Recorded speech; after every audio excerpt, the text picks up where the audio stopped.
Paramashivoham Om Nityananda Paramashivoham Om Nityananda Paramashivoham Om Nityananda Paramashivoham.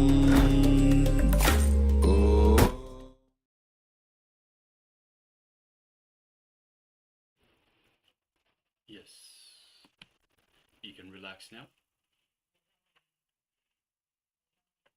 And requesting participants to once again take a measurement, a second measurement of the metal object that we use for the power manifestation. So reminding participants, we requested you, the participants, to have a metal object, measure its weight, and through the power of Mahima, to decrease the weight of the object. So now, please take a moment and take a second measurement of the object. Weigh the object once again and let us know the difference. Let us know whether you increased, decreased the weight, or there was no change at all. So whichever method used to measure the weight of the object, please use the same method again, and let us know the result. Let us know the difference.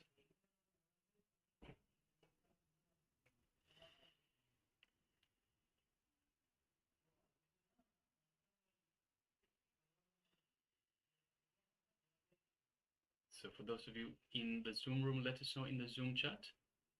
For those of you on YouTube, let us know in the YouTube chat. So if you've taken part in this power manifestation, let us know in the chat and we will address it. We will have a look at it.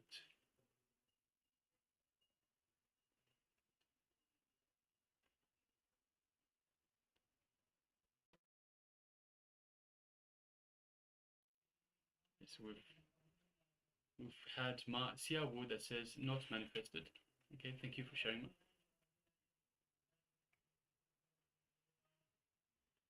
Just waiting on the other participants. So we have Hadi Aya, we have Ma Sylvia Tian, we have Ma Maha Bhairava Jnana Swarupini, we have Ma Karim Siva Nadarajan, we have Ma Wang Han Yu, Ma Lichika, Ma Ning, Ma Wei Wen Mei, Ma Guo Jing, Ma Suganyana, and Ma Ananda Agora Rupini, requesting everyone, if you've taken part in this power manifestation, please share with us.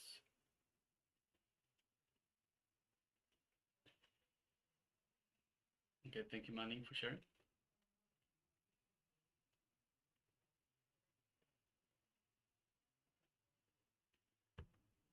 Just checking on YouTube as well. We've had any sharings.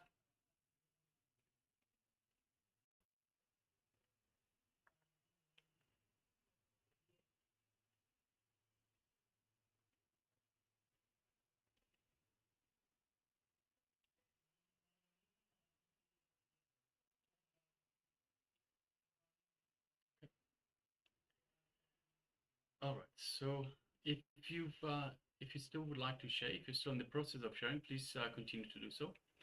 Meanwhile, we'll be moving on to the next segment in our program.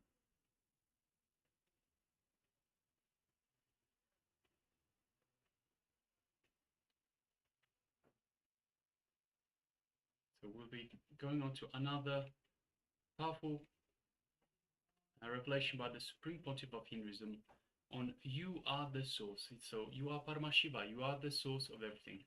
So let us please all come to the space of listening. Sit comfortably with the neck, head and spine in a straight line, and let us hear from Bhagavan.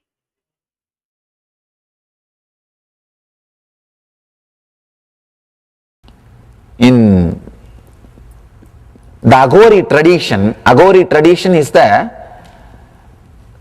path of science of enlightenment. They work with the human fevers. They say there is 64 kind of a fever. which is responsible for our physical and mental imbalances. All your physical disease and mental disease is just because of these 64 fevers. Your anger will be a kind of a fever radiating around you. If you are carrying so much of negative thoughts like a vengeance, violence, you will be radiating a kind of a fever around you. For every kind of a thought trend, you will radiate a kind of a fever. If you are carrying too much of violence and anger, even the objects which you touch will become poisonous. Understand? I was surprised when I studied that science. When I studied the Agori tradition, then I understood human beings carry so much of vengeance because mind needs dissatisfaction and vengeance and violence as a root. If you are having mind, be very clear, you carry such big load of vengeance, such big load of dissatisfaction, such big load of the negative fire, fever. That is why wherever you put your feet, you radiate poison. Grass dies. In Zen Buddhist tradition, in front of your cottage, if the grass is dead, if you have created a walkway by your walking, you will not receive sannyas. They won't give you sannyas. This is a method of training. In front of your cottage, there will be a big lawn. You are supposed to use the same route, but if the grass dies, you will not be given sannyas. Means, still unconsciously you have not dropped the violence. It's a very subtle but powerful science. Only when I studied, I understood how the mind lives on dissatisfaction. Paramahamsas, enlightened beings, does not leave footprint. Anybody who does not leave footprint, who is not heavy on the planet Earth, is called Paramahamsa. Even not only his lifestyle, even his very way in which he carries his being will be so light, radiating so much of lightness, innocence, radiating so much of the carefreeness or the joy. Of course, no other word. That is what, that kind of beings are only called Paramahamsas. In our time shaft, there is no gap. Constantly things are getting written. I think overwritten. Overwritten.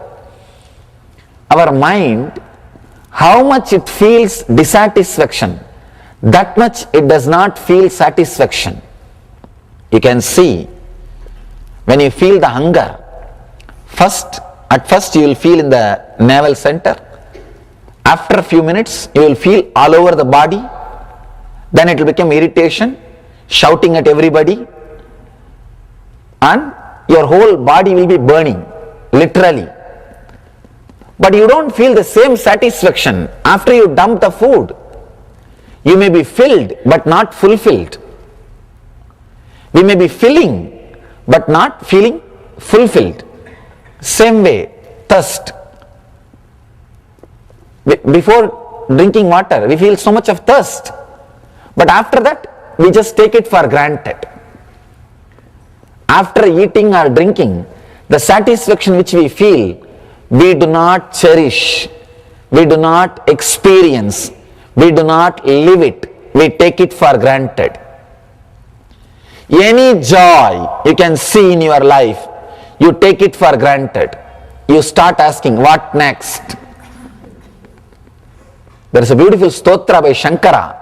Tatakim, tatakim, tatakim. What next, what next, what next? Your mind is alive only by asking what next, what next, what next. It can't relax here and now. When Shiva says, wherever satisfaction is found, in whatever act, actualize that, be in that moment, If you are finding satisfaction means you are relaxing into that present moment. You are resting into that present moment. You are entering into a space where you don't have boundary, you don't have heaviness, you are not creating footprint. Just be in that space. But our mind is such. Ramana Maharshi says beautifully.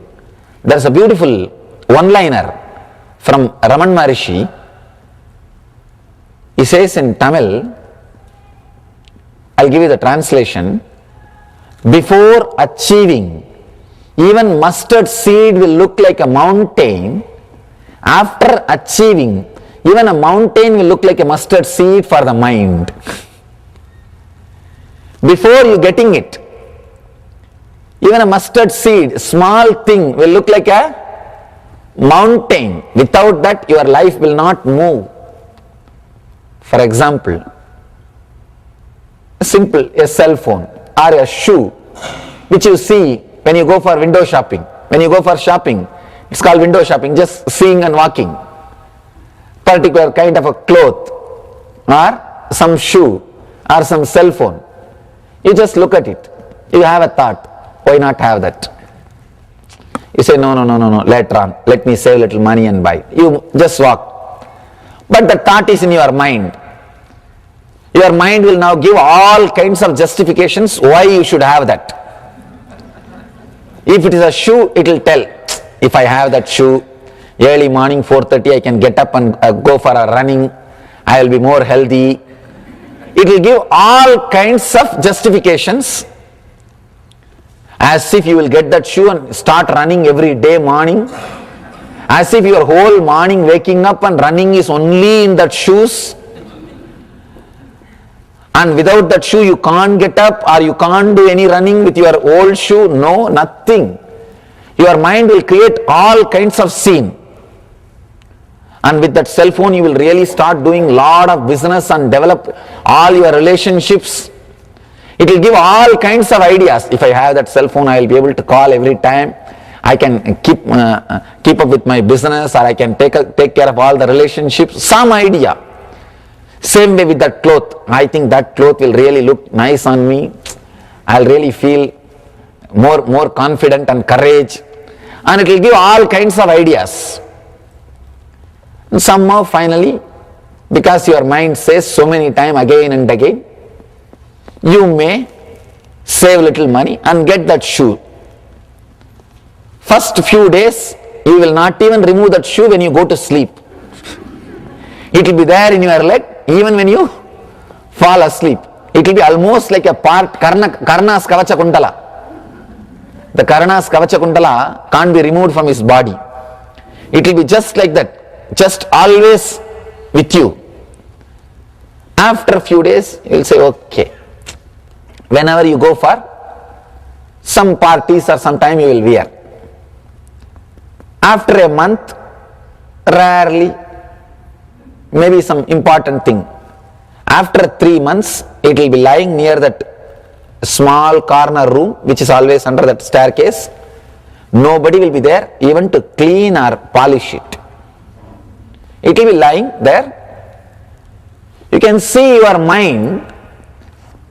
Just go to your garage and see all over how many things are lying, and before buying, what all words your mind said, and how your mind was showing all these things are really necessary for your life.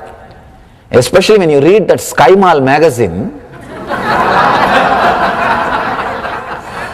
the flight, it gives you such a feeling that without that product you can't take next step in your life. And it gives you such a fantastic feeling with that photograph and everything. Almost your mind says you can't live the next day without that product. Order now. And it's like hypnotizing, especially these TV ads in US I saw. Call now, call now, call now. And almost that way in which it is presented, your mind will say you can't take the next step, you can't live your life without that product, or there is something really missing without that product. Go around and see your garage. See your, not only garage, just go around and see the whole house. Go and stand near every object, everything in your house, and just have a small write-up, 2-line write-up. What you felt before that became part of your life. First with your house, with your car, with your wife, with your relationships, with your every product. Just see what was the comment or what was the thought before that became part of your life, and what is the thought now. You will understand your life or your mind records only dissatisfactions. When Buddha says life is suffering, he does not mean that true life is suffering. No. He himself was not suffering, radiating joy and bliss. How can he say life is suffering? What you think or what you record life as is suffering. In your mind, what all you record as life is suffering. That is what he means. There is a beautiful saying in the Upanishad. Once you become enlightened, your future and past both can be changed. I was actually confused when I read. See, future can be changed, that I can agree, because it is open. How can past be changed? Because past has already happened. Only when I myself had experience, I understood the past as you think is not the original past which happened. What you think as your past is not the whole complete record. What you think as your biography is only selected, edited version. It is not the whole as it happened. So only when you become enlightened, you will experience the true past. You will see everything happened. As on now, what you remember as past now is not your past. Maybe a little confusing. What is this? It is true. In your life, if you had 100 incidents, dissatisfaction or suffering, at least 101 incident with satisfaction and joy has happened. That is why you are still alive. See, the prana flow can happen in you only if more number of joyful incidents are recorded in your unconscious, in your inner space. Still you being alive is the solid proof that your unconscious has not really lost the hope about life. Means at least 1% is more joy is recorded in your inner space. Intellectually, consciously you may not remember, but in the inner space the recording of the joy or satisfaction is 1% more than the dissatisfaction. That is why still you have hope and still you are breathing. Otherwise you would have decided, enough, I breathed, enough, I lived, bas, let's pack up. Now really, still you being alive is the solid proof that 1% more joy is there inside recording. You may not remember it. You may not remember your past as it happened. Only when you become enlightened, you will realize the whole past as it happened. That is what the rishis say. When you become enlightened, your future and past both will change. you will realize your true past. So many wonderful things have happened. Many times, again and again, you come back to that present moment. Satisfaction, joy, or restfulness, but you don't feel comfortable with that state. Every day, at least few times, you experience the state of Paramahamsa, state of Shiva consciousness, but you feel uneasy with it. You feel uneasy with it. You don't feel homely with it. You don't feel that is your state. Your natural state has become unnatural for you. That is why you say, no, this is, I think this looks too much. It's okay. Before even you consciously relaxing into it, you jump out of it. Raman Maharshi says beautifully, whenever you want something, some outer object, like want to enjoy a sweet or some joy, your mind is running towards that object.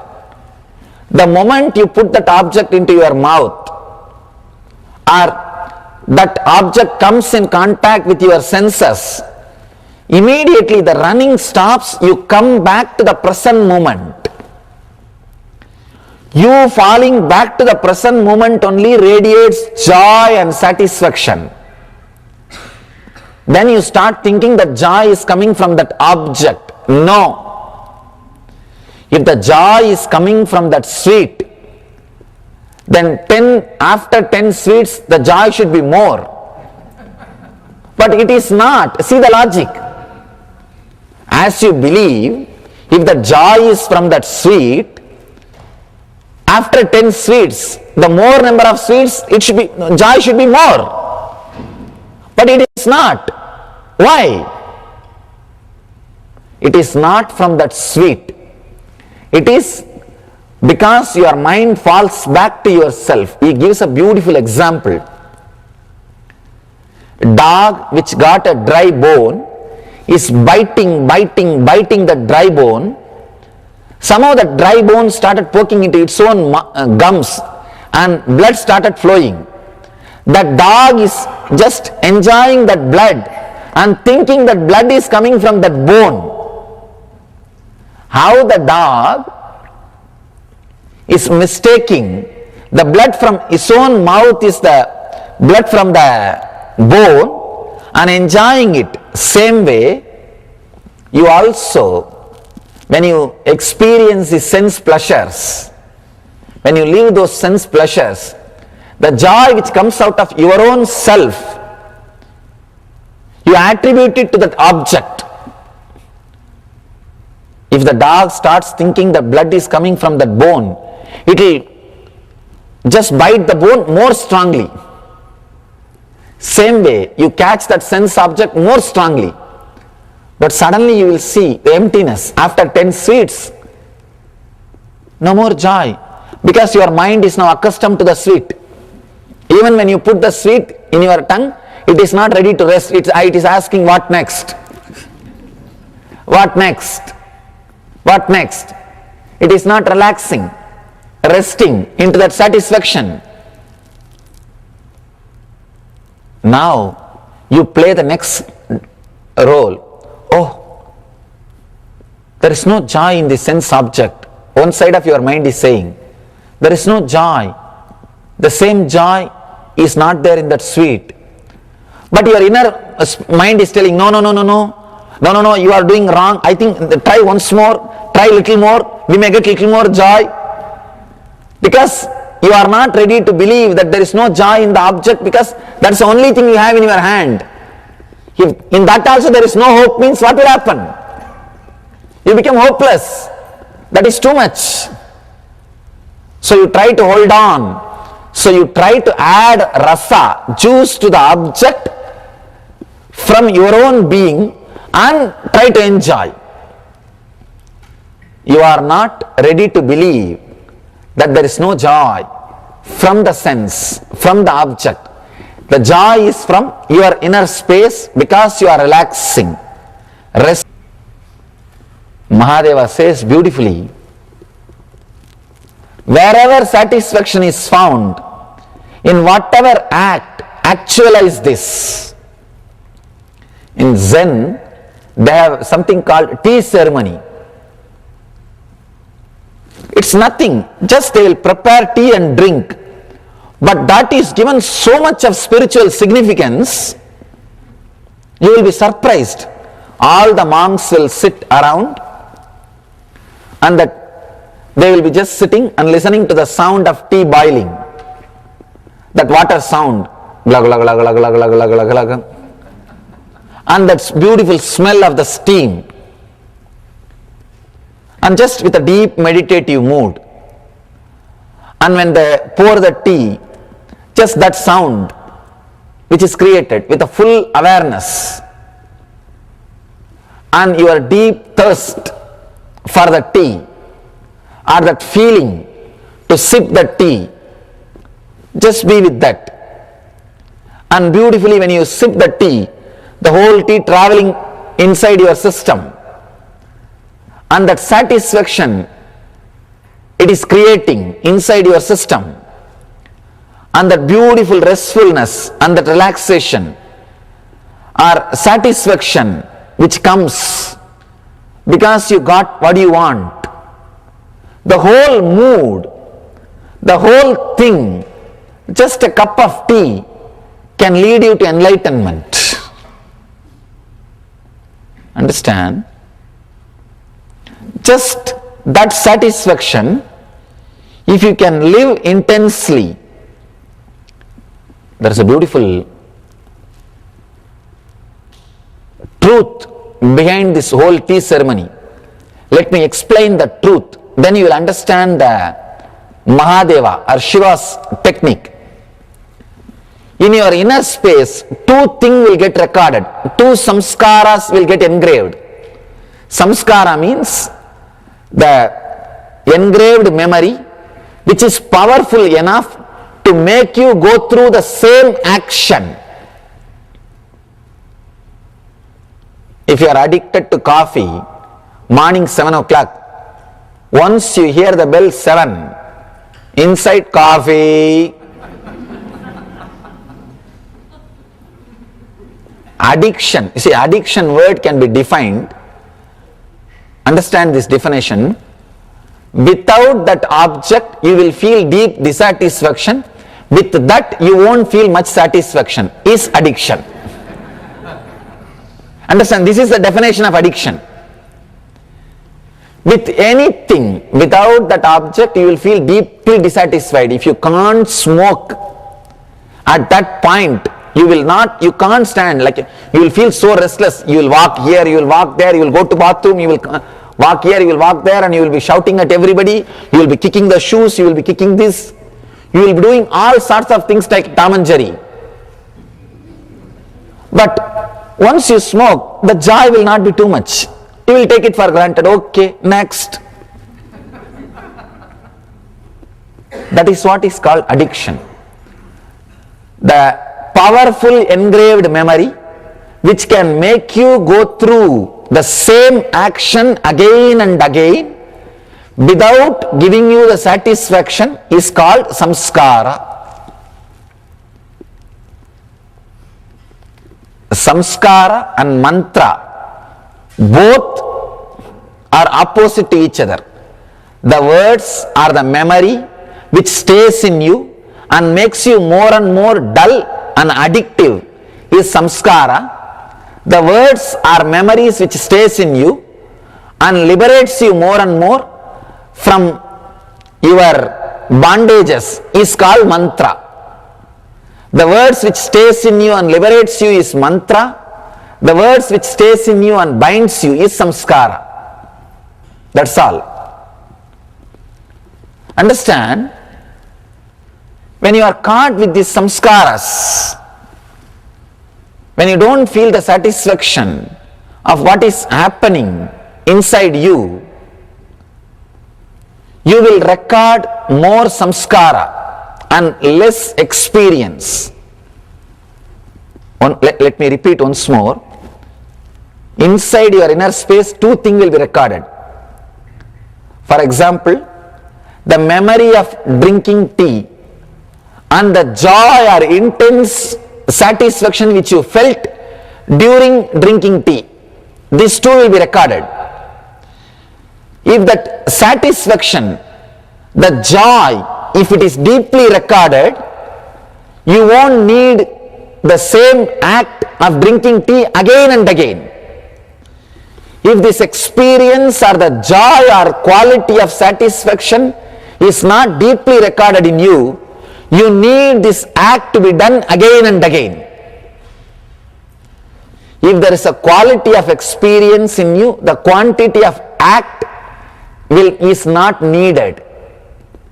If the quantity of act is needed, means the quality of experience is not deeply recorded in you.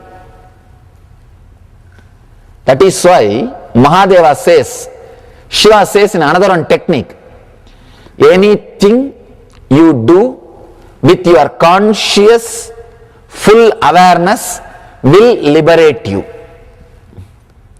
Understand? It means if you smoke intensely, consciously, only once, you will be liberated from smoking. If you smoke consciously, intensely, even once, you will be liberated. You will not be bound. Because anything you do it completely does not create footprint or leave karma or samskara inside your inner space. Karma means unfulfilled action, which is powerful enough to make you go through the same action again and again to make you feel fulfilled. If you do any action, whether it is seeing something or listening something or tasting something or smelling something or touching something, anything with full conscious awareness even once, without drifting into the past or future during that act. Usually when you are drinking tea, your mind will be doing everything else except enjoying the tea. When you can see in your life, when you put the brush morning to brush your teeth, your mind is already in the office, sitting and calculating and thinking what to do. That is why when you are in the shower, you are talking to your boss. Sometimes even verbally you talk. When you are in the shower, you are talking to somebody. What to do? And when you are sitting in the office, already you are in the evening sea beach or in the temple or thinking about the vacation. When you are in the sea beach, already you are thinking when to go back to the home. When you are in the home, already you are thinking when next day morning you will go to the office. One thing is sure, if you are here, your mind is not here. That's all. That we are very clear. Anything you do, even once, without drifting into the past or the future, will liberate you.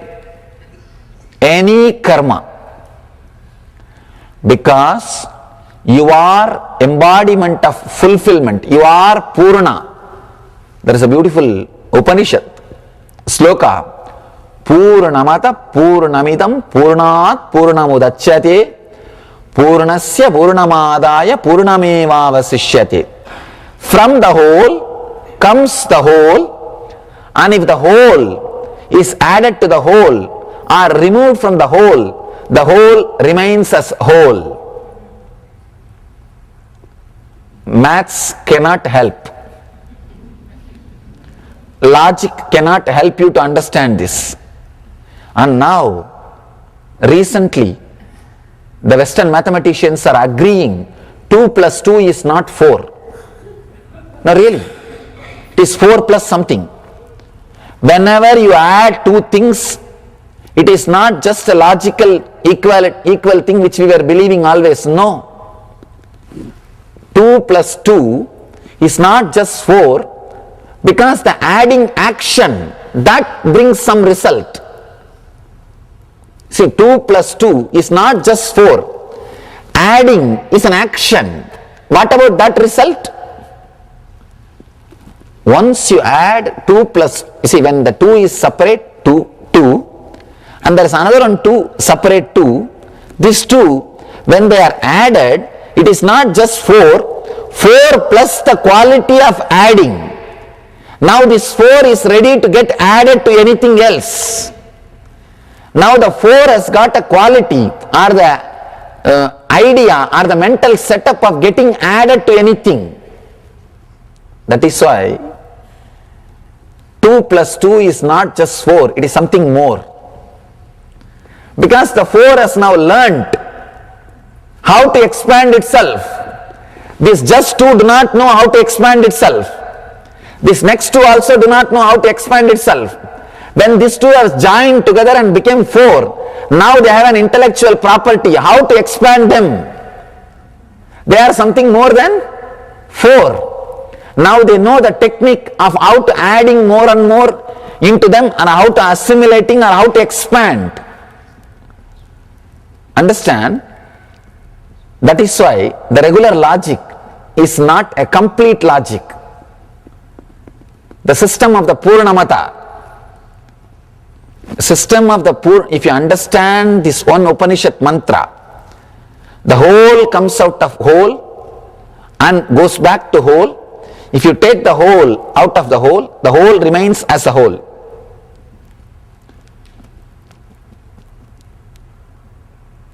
It's a very beautiful but very subtle truth.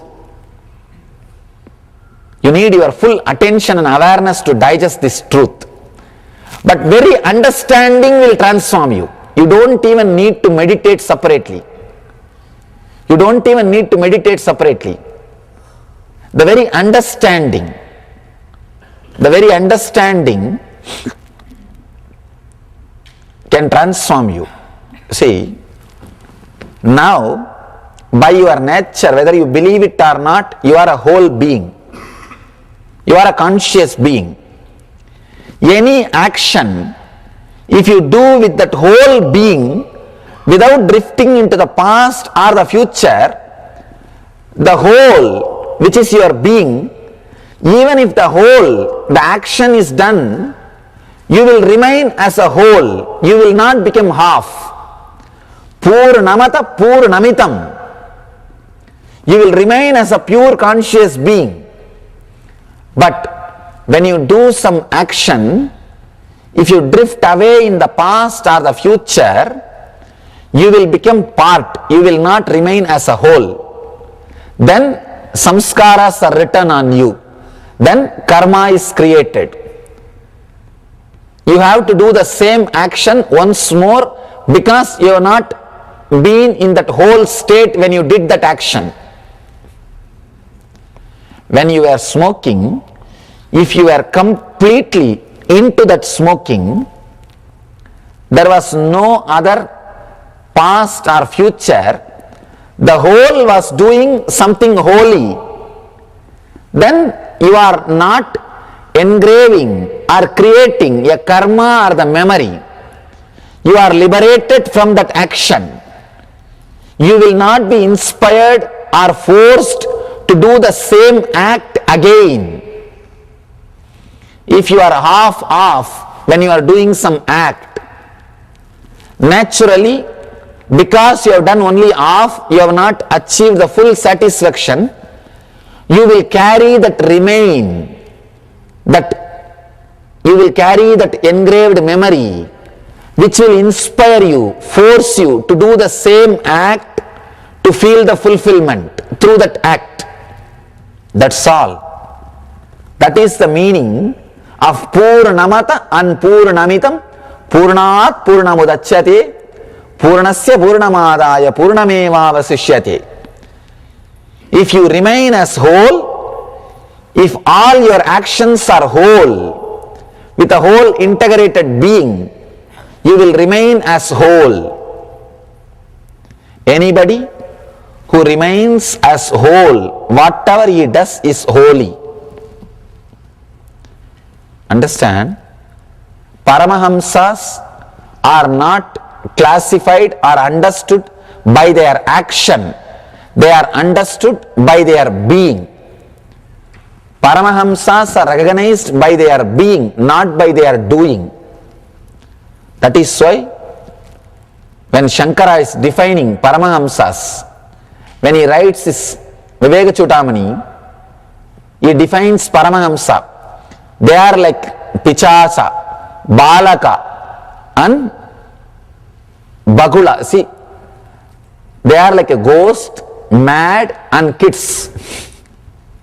All these things put together and something more. Means what? You can't define them. You can't define them.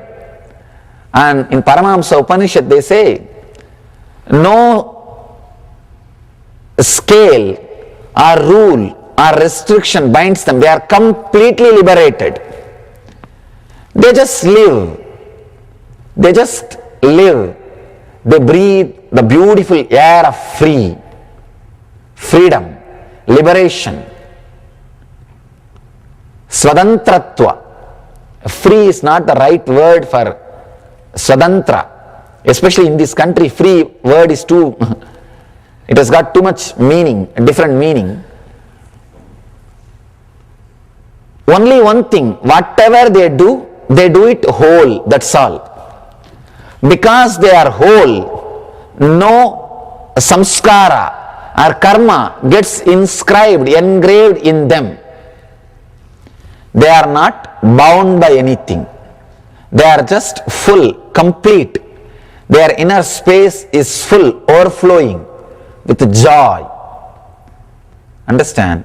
Anything you do half, karma is created, because that memory will make you go through the same act again and again till you feel completed. Whether it is a seeing or listening or smelling or tasting or touching.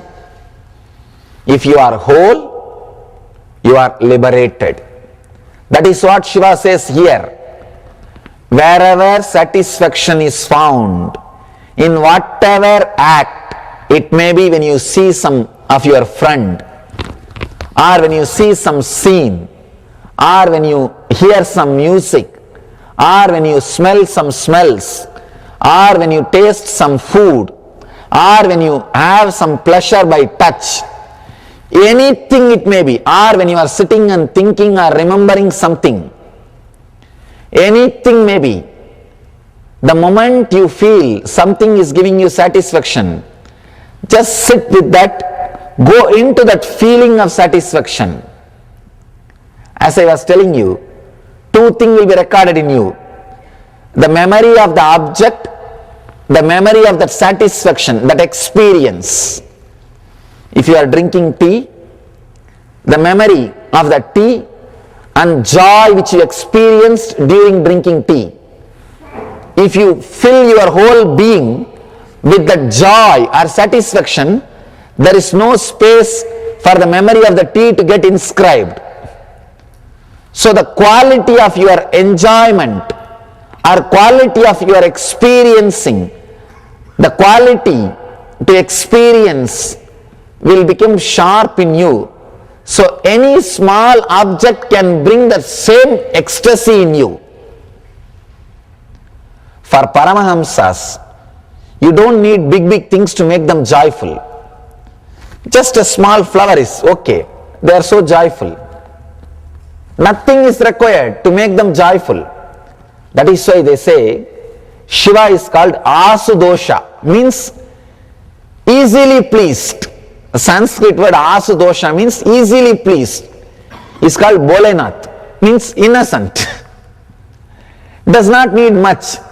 Just one small bay leaf or little bit of rice or little bit of Ganges water. Nothing much is necessary.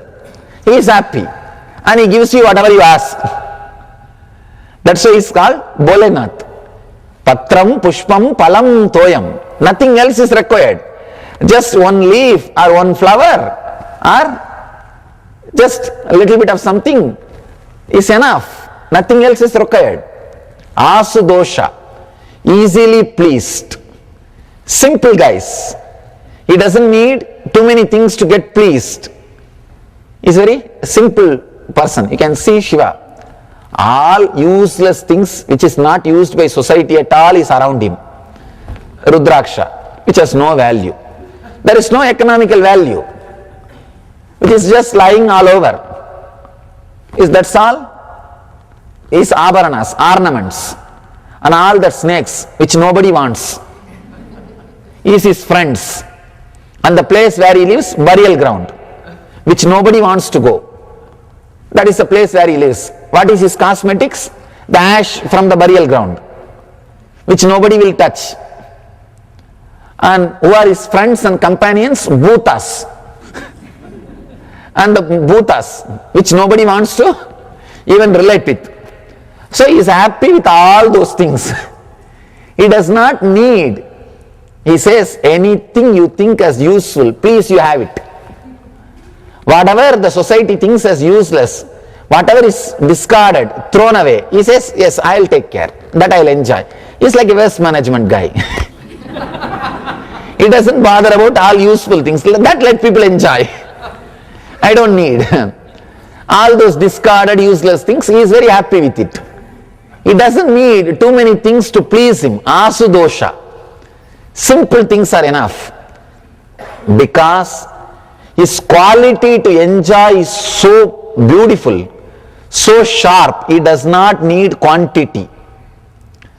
Whenever the quality of enjoyment, the quality to feel is intensified in your system, the quantity or the need will disappear in you. If you need more quantity, whether it is food or sex or music, be very clear, your quality to enjoy is less. Because your quality to enjoy is less, you are asking for more quantity. Here Shiva is saying, increase the quality to enjoy. Means, just for next 3 days, decide. Just next 3 days, nothing else. 3 days, decide, I will not accumulate more stuff into my hell. No, we are accumulated hell, understand. Accumulated hell means all negative things we have accumulated. Even if we don't have enough, we borrow from our spouse. And they are ready to supply, they have a lot. And they are waiting to supply. And they have so much, they are waiting to supply. Just for 3 days, do not accumulate and connect and see all your dissatisfaction and suffering. Just 3 days, decide, morning till night, whenever you find some satisfaction and you do really find at least hundreds of time in your day-to-day life. For example, you felt thirsty, just you put little water in your mouth, just feel that satisfaction. You want to see your son or daughter or the person whom you love, you call them or you talk to them, you see them. The moment you see, you feel the satisfaction. Just imbibe it. You are feeling hungry and you are putting the food into your mouth. Once you put the food and just see how it travels and how it gives you the satisfaction. Just go into it. And there are so many other acts where you find some satisfaction, some joy. Just go into it. Even the small acts. Just go into it. And close your eyes and sit for a few minutes. And just enjoy that satisfaction. Slowly relax, unclutch from the object. Just enjoy that feeling. the quality to enjoy. Next 3 days, decide that you will experience, go into the satisfaction wherever you find it. Whatever act, wherever you find satisfaction, just sit and cherish. Be filled with it. Just let your being overflow. Let your whole mouth be filled with that amrita. Whenever you feel joy and satisfaction, your mouth will be filled with that saliva. It's called amrit. But you always experience only the poison, means the saliva which comes for asking something. The saliva which comes in your mouth asking something is poison, which comes in your mouth by feeling fulfilled is amrita. Anytime the saliva is filling your mouth by some joy or experiencing something, overflowing, it's called amrita. Just enjoy that amrit, that joy, that satisfaction, and live it. Live intensely. Let your whole inner space be occupied by that joy, by that bliss, by that experience. Let there be no space left for the engrams to be engraved, for the karma to get recorded. Suddenly you will see you became an accumulated joy and bliss. You are no more accumulated hell. And this joy will stay with you by and by without even the object touching your sense. Need for the quantity will disappear. If you are qualitatively happy without quantity adding to your sense, you are in eternal bliss. That's all. You are liberated. You are in Nityananda. That's all. Just remember for these 3 days and try. It will just click. I always tell people, this bracelet, this mala and all, to remind you all these things only. When you take that bracelet, remember for next 3 days, whenever I see this bracelet, I'll remember to be in Nityananda. If I'm wearing the mala, I'll remember to be with the satisfaction, with the quality instead of quantity. If you are reminded by all these things, only then they are spiritually useful for you. Otherwise, just one more ornament to brag about. No. It should be spiritually useful, directly.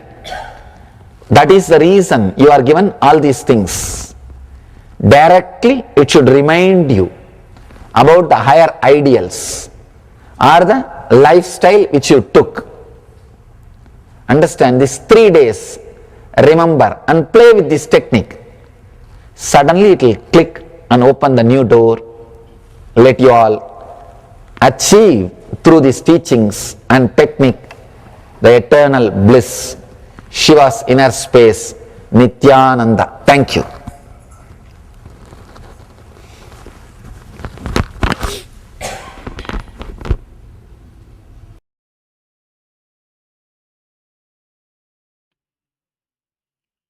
Yes, welcome back from that wonderful revelations by the Supreme Pontiff of Hinduism on You Are the Source. And as Swamiji says, it's actually the intra that we're going to move into, You Are the Source. Over the next 3 days, decide that from morning till night, whatever act, whatever you find satisfaction, just sit and cherish. So, for example, you felt thirsty, you had water. You feel the satisfaction, or the moment you see people you love, you just imbibe the satisfaction. Just go into it. So many other acts. Just go into it. Close your eyes and just enjoy the satisfaction. Unclutch from the object itself. Decide you will experience into the satisfaction wherever you find it. Be filled with it.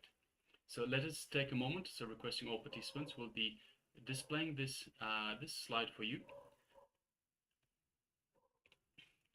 Let's try now. Let's pick 5 acts that bring you satisfaction, and just live it and imbibe it. Cherish the satisfaction. So we'll just be displaying this for you.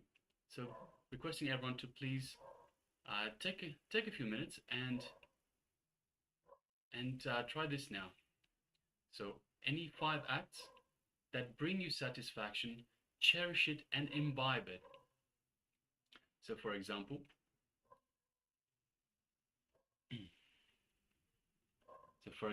receiving the darshan of the Supreme Pontiff of Hinduism, or perhaps reading a powerful cognition that you've written down, or even having a cup of coffee.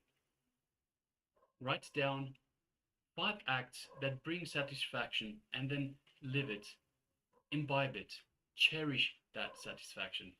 Please go ahead now.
yes, you can relax now.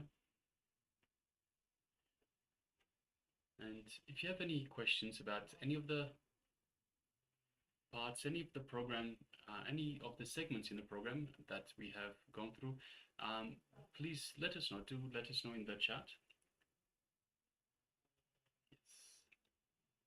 Yes, we have Hadi I that says, "Wow, amazing, thank you." I'm guessing that is for this exercise that we've just gone through.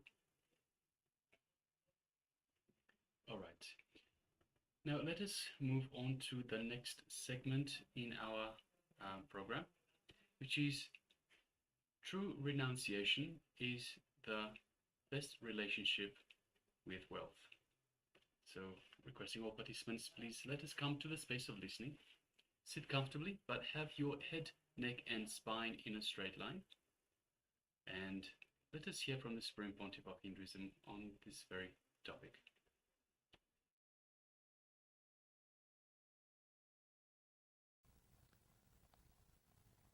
In front of your consciousness,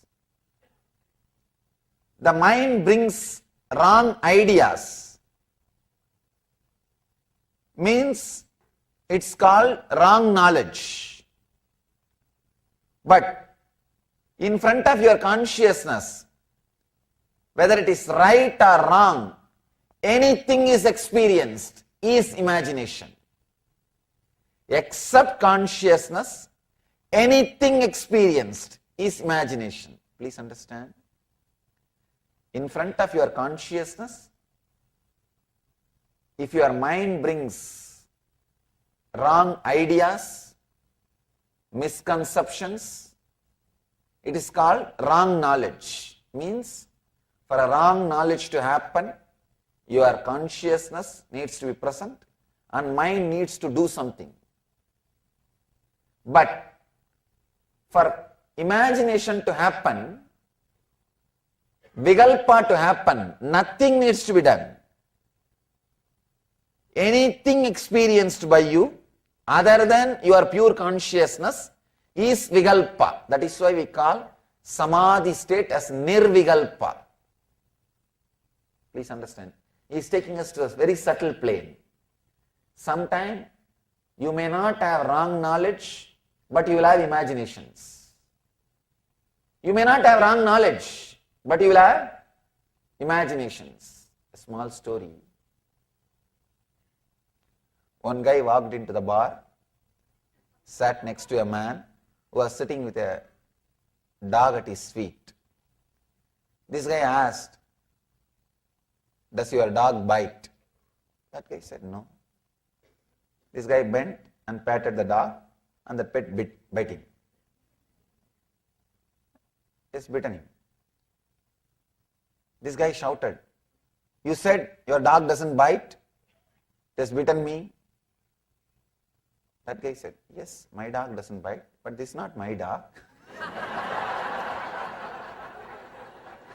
You may not have wrong knowledge, but you have your own imagination.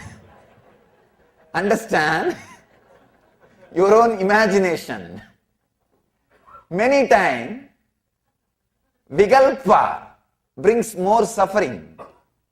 Today I have a lot of stories on imagination. Imagination is my favorite subject.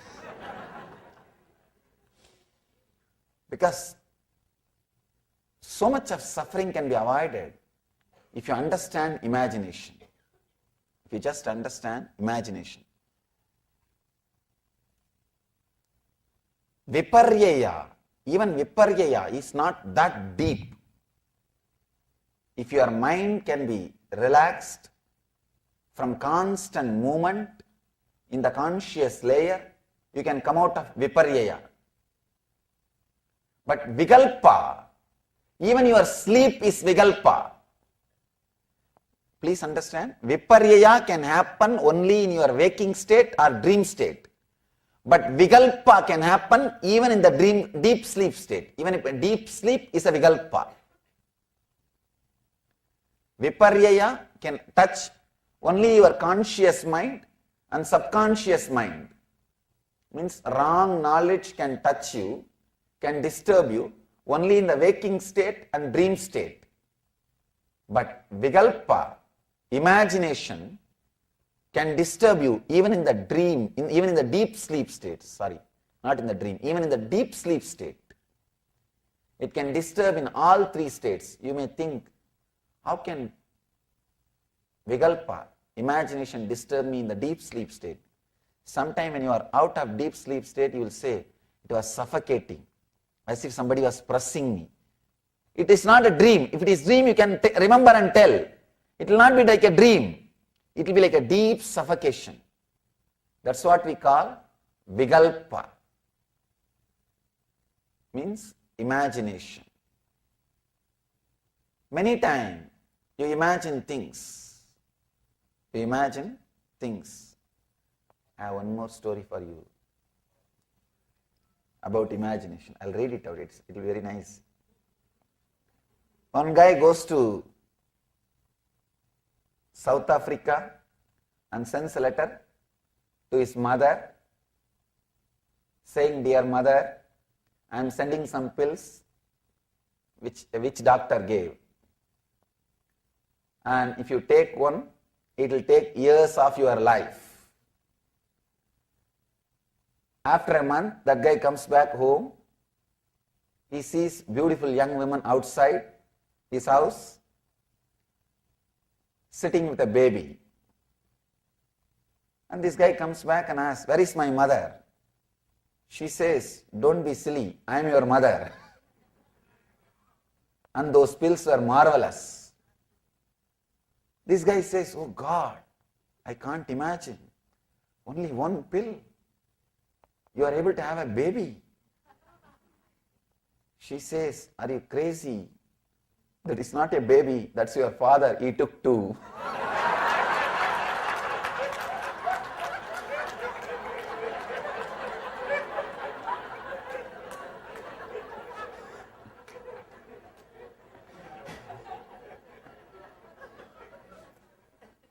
If you take viparyaya and vikalpa both, imagination. Many times we imagine too many things.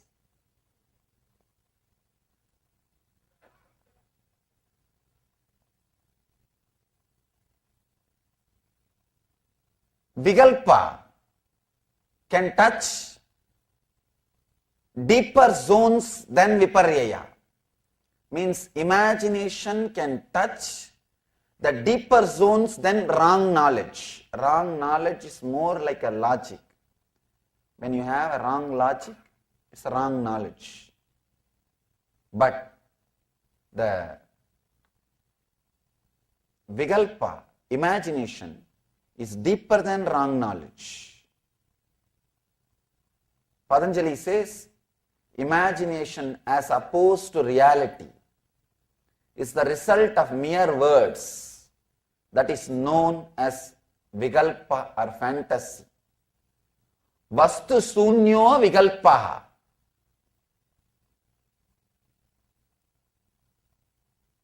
Every word of Patanjali brings me so much of joy. I can say every word, so much of clarity, so much of depth. He is saying opposed to reality, anything opposed to reality, which is created merely by words. Merely by words. Many times you can see in your life, you are constantly creating many things just by words. Just by words.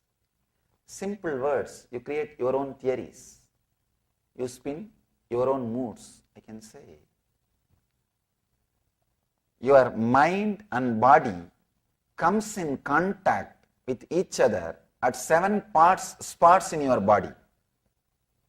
Both of them touch each other. 7 spots, that is what we call 7 energy centers. In yoga tradition, they call that 7 spots as 7 energy centers, and they call it as Chit Jada Grandhi, where the matter and consciousness meets each other. Matter and consciousness meets each other. Each spot gets corrupted when your imagination is added. Please understand, each spot gets corrupted when your imagination is added. The first root center, if your imagination is added, it just shows the things which is not there. It just shows the things which is not there. It just shows things in the expanded size. That is why constantly you feel the other person is cheating you, other person not giving you your proper share, other person is depriving you. In any relationship, you always feel the other is not fulfilling you. Please understand, it is your fantasy. When imagination is added to your root center, you start expecting the things which can never happen, which can never happen, or which never happened, which will never happen. You start imagining things, you start projecting things, you start creating things, and when you see it is not happening through the other person, you start blaming the other person. You start cursing the other person. Imagination added to your greed is fantasy. Imagination added to your fear is, we can say, the main reason for all the phobias. When imagination is added to your fear, it becomes phobia. Constantly you are feeling frightened. Constantly you are feeling frightened. I have heard one more story. You have one more story. A man walks out of a bar and sees a bum panhandling on the corner. The bum says, "Mister, do you have $1 you could spare me?" The man thinks about the question for a bit and asks the bum, "If I give you $1, are you going to use it to buy liquor?" He says, "No." The man asks, "If I give you $1, are you going to use it for gambling?" The bum says, "No." The man says to the bum, "Do you mind coming home with me so I can show my wife what happens to someone who does not drink or gamble?"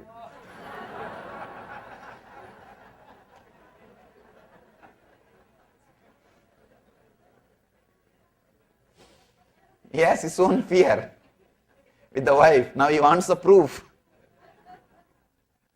Please understand, if the fantasy is added to your greed, he has expectation from her. If the fantasy is added to fear, he is completely frightened by her. But she is the same person.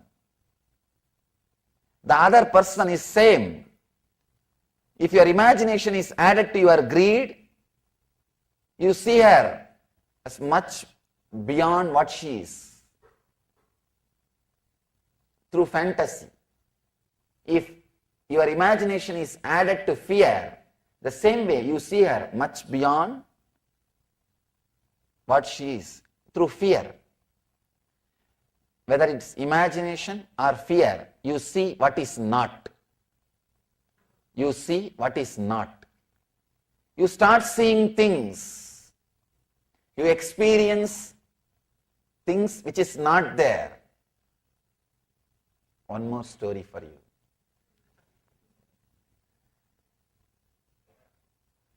Every day this guy comes back home after fully drunk. Wife wanted to frighten this guy, so she decides to give him a shock.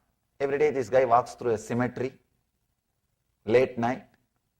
She decides to go and sit there with all the makeup and frighten him. She covers herself with a black shawl and she creates smoke. The whole scene is ready. When he comes, fully drunk, she just jumps in front of him and creates a big sound. He very coolly turns and says, don't you know me? I am married to your sister.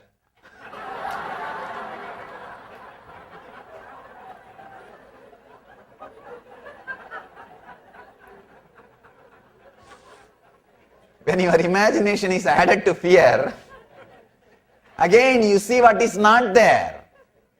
Even small things feels like a torture. Please understand, if your imagination is added to greed, even simple things feel like a heaven. Many people come and tell me their experiences about their vacation and all those things. I am not able to connect at all with the idea of vacation. You may think I am from the other planet. No, when people come and tell me, I am going for a vacation, Swamiji, or I went for a vacation, can you see the photographs, we went here, we went there, this is our vacation, this is our vacation photograph and all those things. I can't imagine. They have all those vacation photographs on the refrigerator. Wherever I go in the houses, the refrigerator, on the cupboards, they forget even that smile was post-smile.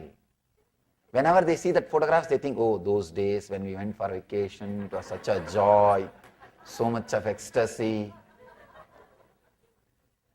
I can't connect with the idea of vacation at all. What is vacation? You are going to carry the same mind, same wife, same thing.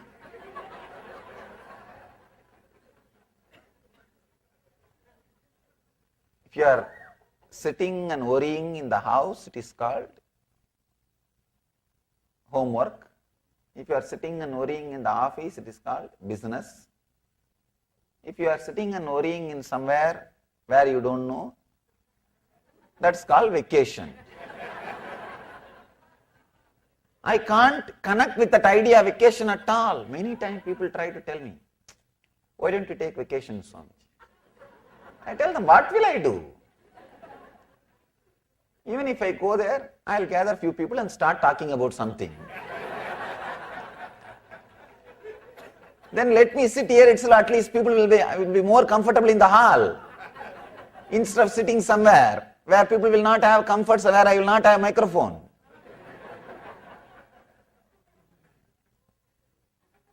When your imagination is added to greed, things are looking more greener. Things are looking more joyful. Even small action, even one simple rose, you say, oh, she loves me. I love her. Still I am not able to understand at all these words, all these giving one card, giving one rose. I don't know how the love is conveyed through that, or love is felt through that. I can't relate with that idea. People say, no, you are too insensitive, Swami. But what to do?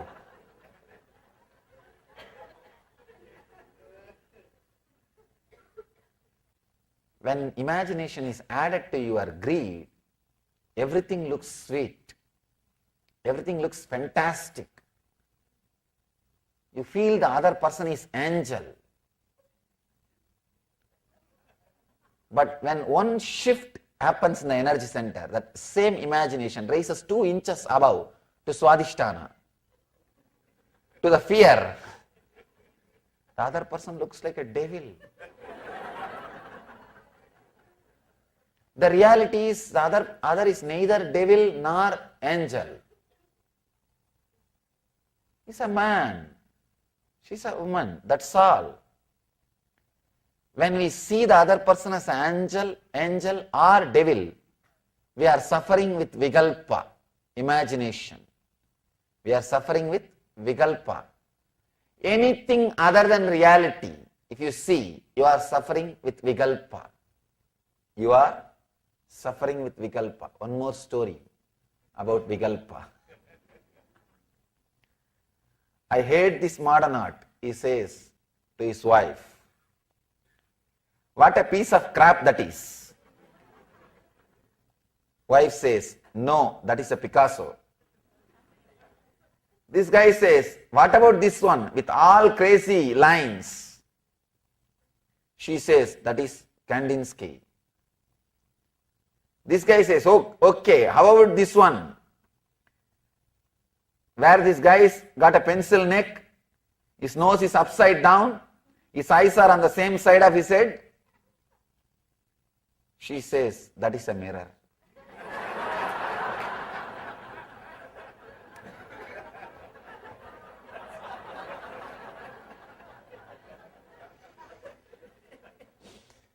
He was continuously criticizing everything. He doesn't know it is a mirror. Please understand, the big problem is when you are caught in the greed or fear, not only you will suffer with the other person, you will suffer with you also. When this guy was criticizing all the modern arts one by one, he did not even have awareness to see it is a mirror. He was criticizing.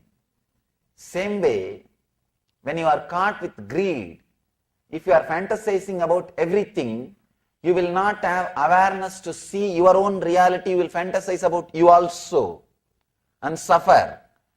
Fantasizing about you and suffering is the worst suffering. You will never face the reality. Please understand. If you are fantasizing about somebody and suffering, that person will teach you the lesson.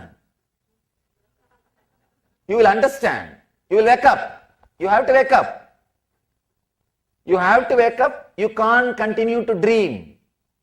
You can't continue to fantasize, because fulfilling your fantasy is a big headache, responsibility for the other person. Nobody will be able to do that job. They will take vacation. You will realize your fantasy is your fantasy. But if your fantasy is about you and torture yourself, you will never be able to come out of it. That is what almost all the people who misunderstood yoga starts doing. Please understand, I have seen many yogis, not yogis, who think they are yogis. Who think they are yogis. They go on and on and on, torture themselves. They torture themselves so much, they can't tolerate. Please understand, they can neither stop torturing, nor they can tolerate their own torture. I have seen people fighting with themselves, especially with wrong ideas. Many wrong ideas, they misinterpret yoga and they become masochists. They start torturing themselves. I have seen, especially during my wandering, I have seen people torturing themselves and feeling that they are big yogis. I have seen one guy standing on one leg for 12 years. No, really. I went to him just to pay respect to his tapas. I saluted him and I asked him, why are you standing? Do you have any purpose for this? That fellow is such a fool. He doesn't even have the idea of enlightenment or anything. He is not able to answer. Then I just kept quiet. When all the crowd left, I asked him, can you tell me at least now the reason? He said, Baba, the initial when I started standing, it was like an exercise. When I saw so many people are giving me attention, and I started enjoying the attention, finally it became my lifestyle. Please understand, he is torturing himself. Practically one leg is dead. It is no more part of his body. Is dead, is crippled. But this guy goes on thinking he is doing some great thing. Many times the greed, the fantasy is turned towards us, and you will never be able to come out of that torture which is created if the fantasy is turned towards you.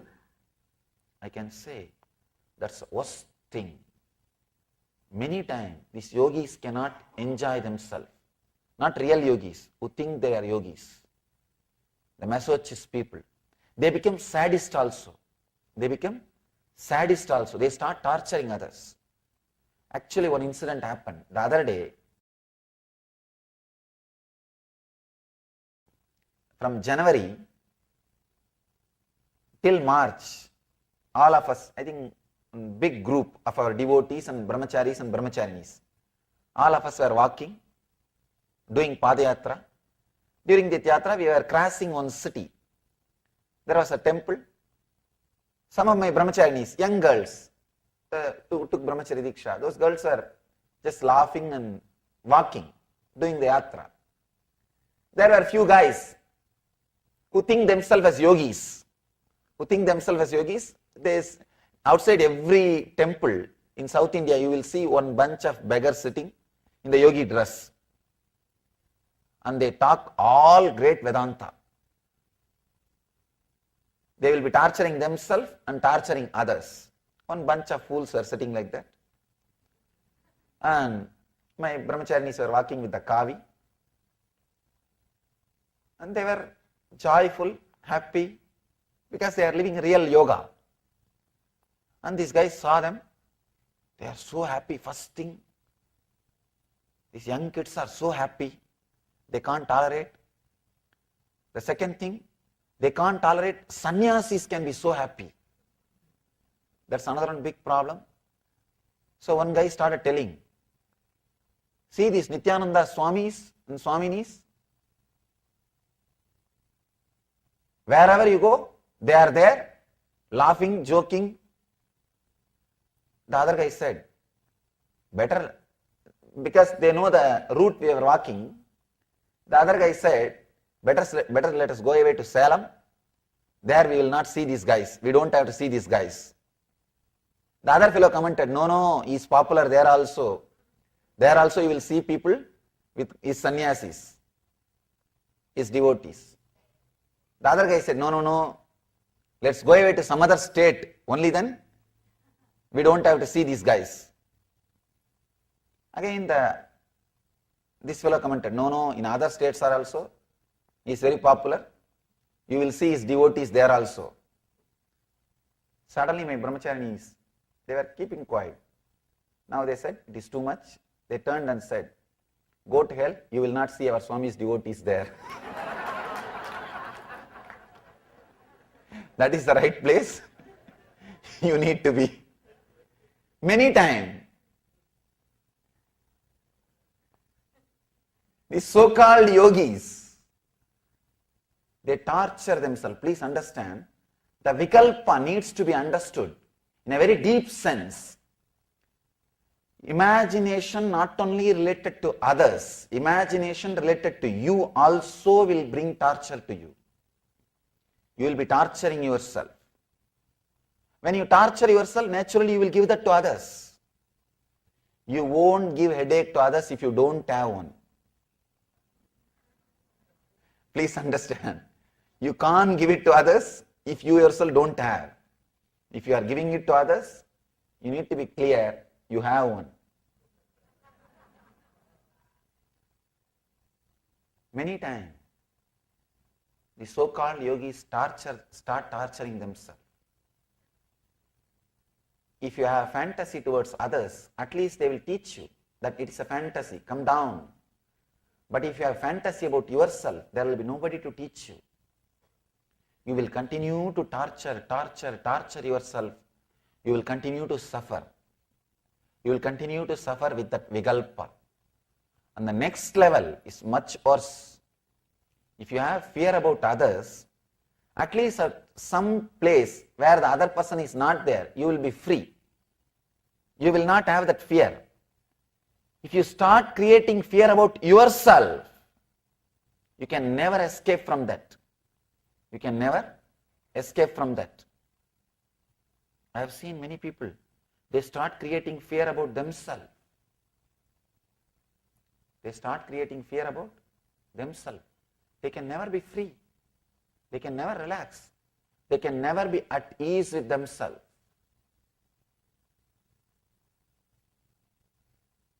It's I can say, the worst hell. If they start creating fear about themselves, they can't live in joy, live in bliss. This story, beautiful story. One Zen master was walking near a river. One young lady was standing. She asked him, "Please, can you help me to cross the river?"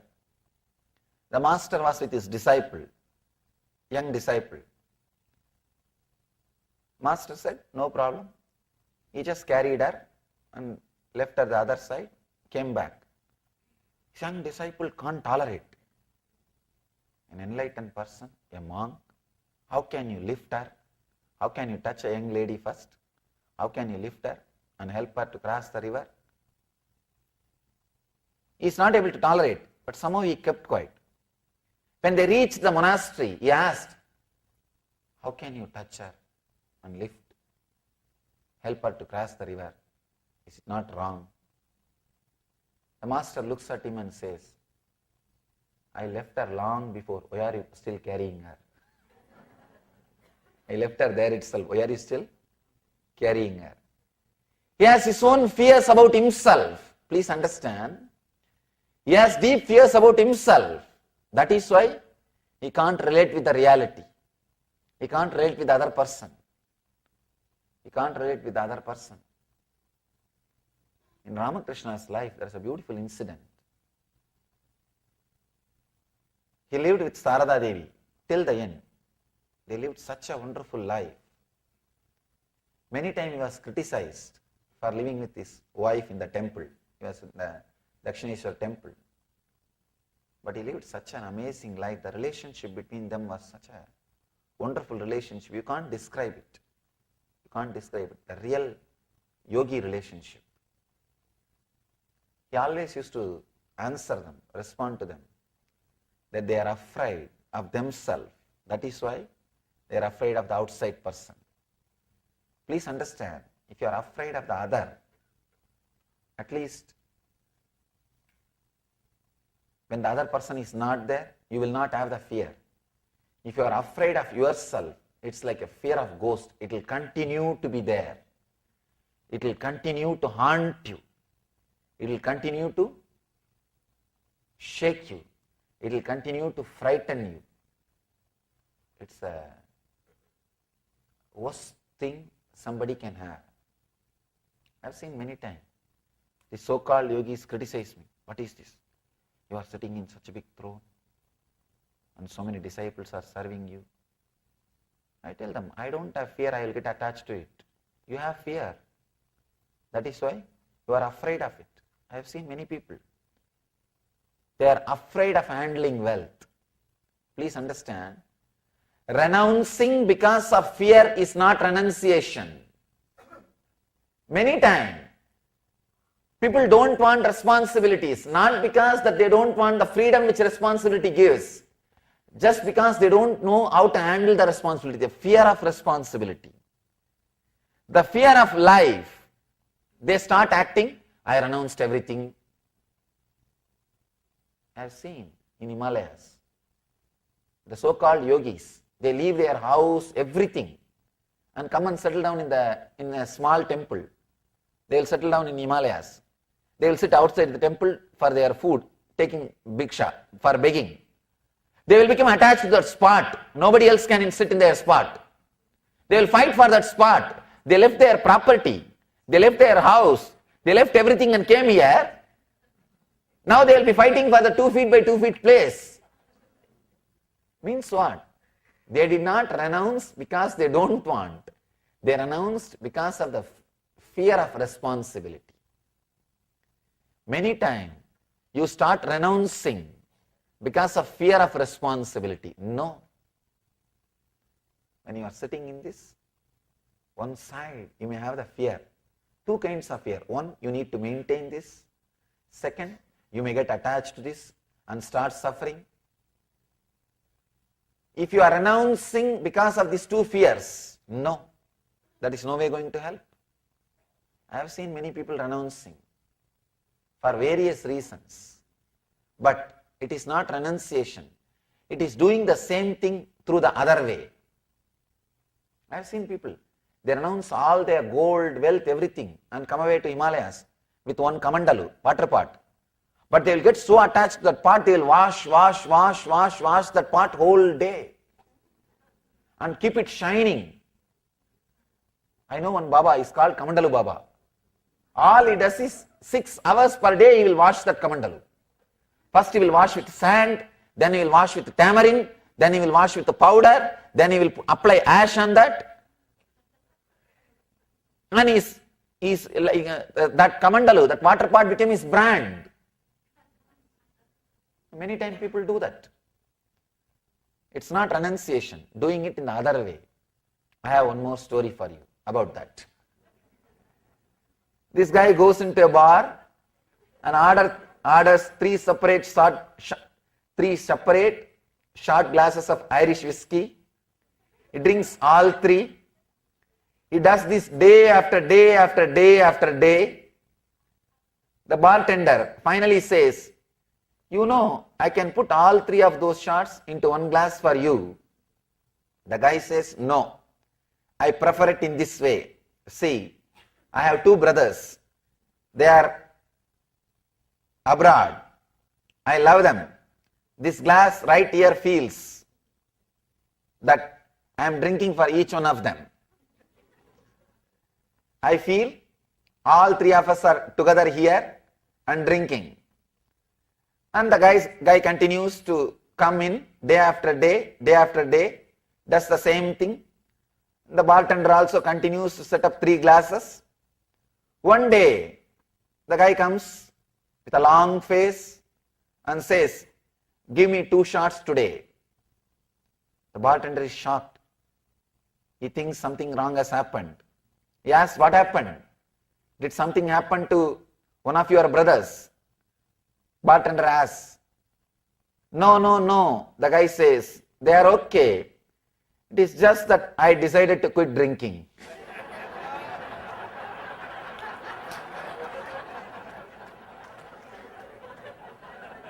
Understand? All our renunciation is more or less like this. You decide to quit drinking, but you go on drinking. We renounce maybe the fear of maintaining or fear of attachment. If you renounce because of fear of maintaining or fear of attachment, please be very clear, you will be surely enjoying in some other way. That's what Krishna calls beautifully mithyacharaha, hypocrite, who is renouncing physically but enjoying in some other form.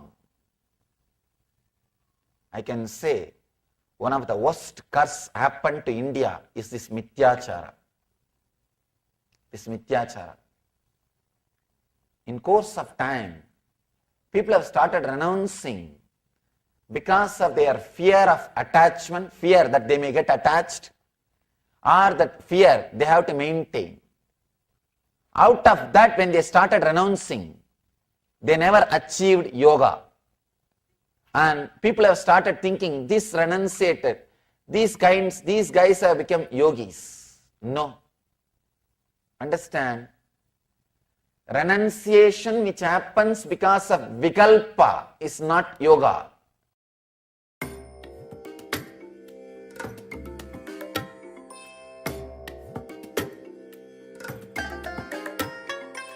I bless you all. Let you all open all your 3 eyes and manifest the powers of Mahasadashiva. Om Nityananda Paramashivoham. Om Nityananda Paramashivoham. Om Nityananda Paramashivoham. Om Nityananda Paramashivoham. Om Nityananda Paramashivoham.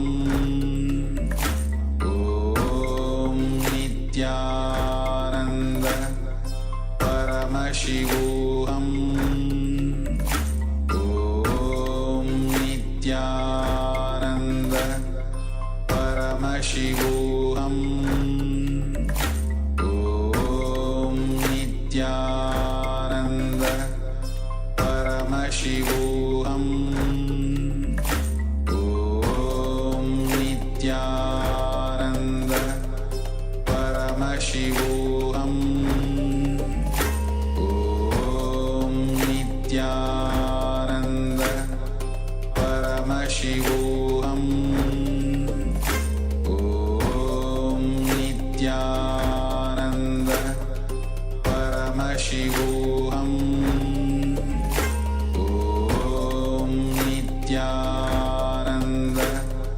Paramashivoham Om Nityananda Paramashivoham Om Nityananda Paramashivoham Om Nityananda Paramashivoham Om Nityananda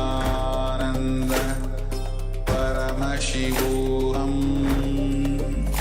Om Nityananda Paramashivoham Om Nityananda Paramashivoham Om Nityananda Paramashivoham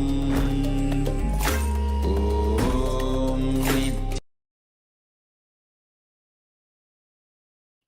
Yes, Nityanand, all of you. We just watched a revelation by Swamiji on true renunciation. By true renunciation, we will have the right relationship with the wealth. Even Swamiji's life, if you look at Swamiji's life, his story when the first relationship he had with the money, he just renounced the money. Whoever wants, just take it. He has a huge joint family, and whoever wanted, uh, they took the money. Even now, he has the same relationship with the money, and the money just gathers around him. And we know how the whole Kailasa is created. A whole, of course, that is called the right relationship with the money.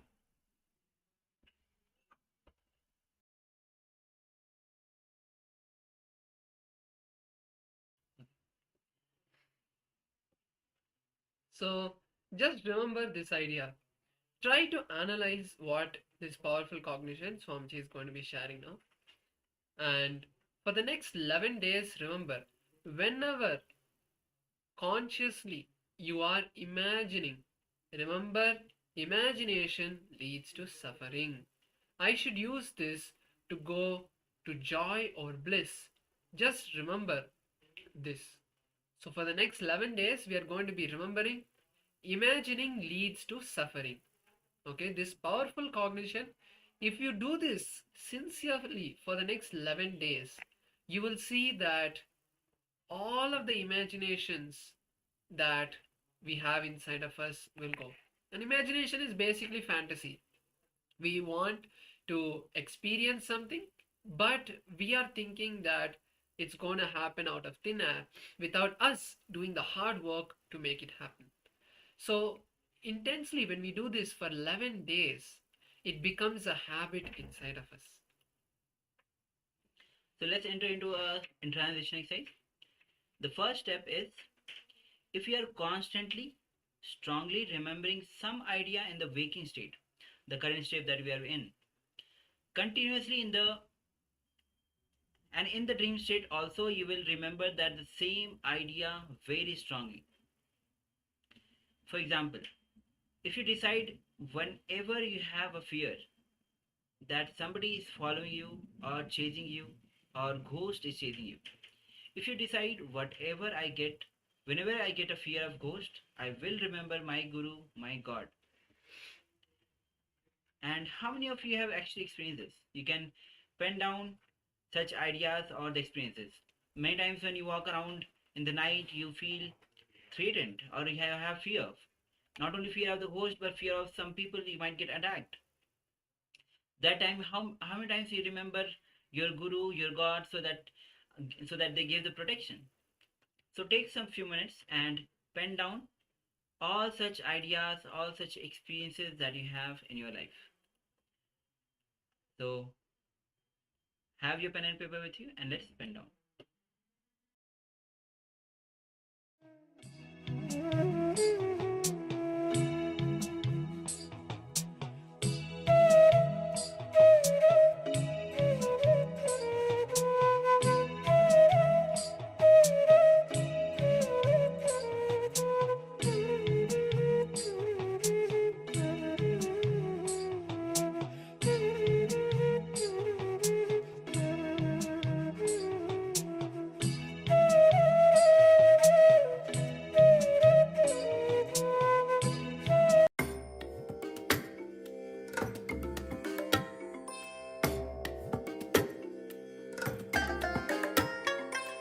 I bless you all. Let you all open all your three eyes and manifest the powers of Mahasadashiva. Om Nitya.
Now, let's move to the second step. Analyze how your imagination is creating suffering.